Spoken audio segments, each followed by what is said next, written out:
The Bible introduces what are known as compound names of God, names that say something about God, an attribute, a promise, and so forth. Elohim or El is usually attached to demonstrate something about God. El Gibor, El Shaddai, Jehovah Rapha, Jehovah Nissi, Jehovah Jireh, and many, many more. All these names tell us who God, Elohim, really is. So let's look at one of these compound names, El-Elyon. My name is Mulum Denda, and this is the Berean Workshop. The story begins in Genesis 14. 4 Mesopotamian kings take on 5 kings of the cities of the Jordan Valley, Sodom, Gomorrah, Admah, Zeboim, and Bela, in what is termed the battle in the valley of Siddim.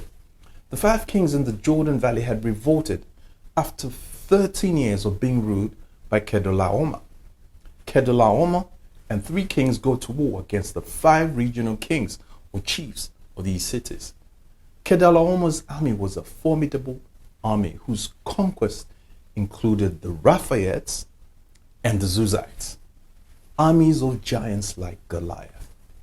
The 4-king army decimates the armies of the Jordan Valley and carry off all their possessions, the women, food of Sodom and Gomorrah, including Lot, who happens to be Abraham's nephew. Now this is when the fun really begins. Abraham, as he was still called, then partners with 3 Amorite men, and with only 318 trained men from his own household, pursues, defeats, and possibly slaughters Kedorlaomer and returns everything, the possessions, the food, the women, and the captives, including his nephew Lot. On his return, the king of Sodom meets him in the valley of Shiva. But Abraham also encounters a mysterious man called Melchizedek, a man who had no part in the conflict, but who comes out to meet Abraham.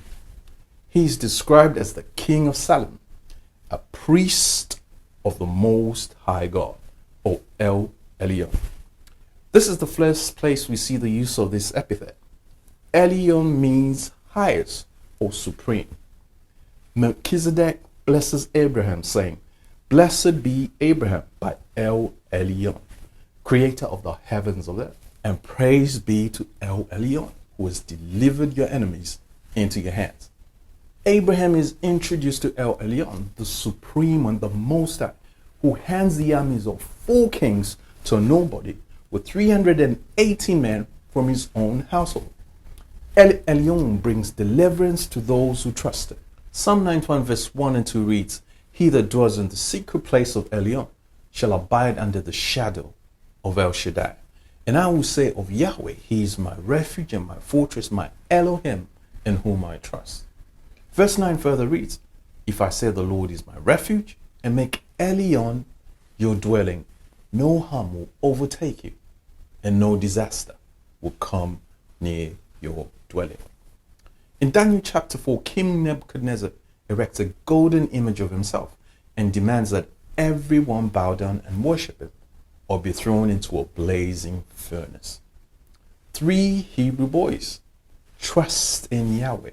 Shadrach, Meshach, and Abednego refuse to and are thrown into a furnace. But a 4th man appears in the flames with them. They are untouched by the fire, by the flame. The king rushes to the opening of the furnace and shouts, "Shadrach, Meshach, and Abednego, servants of the Most High God, El-Elyon, come out, come here." Nebuchadnezzar acknowledges, "For no God can save like this. Elyon, our deliverer, the Most High God."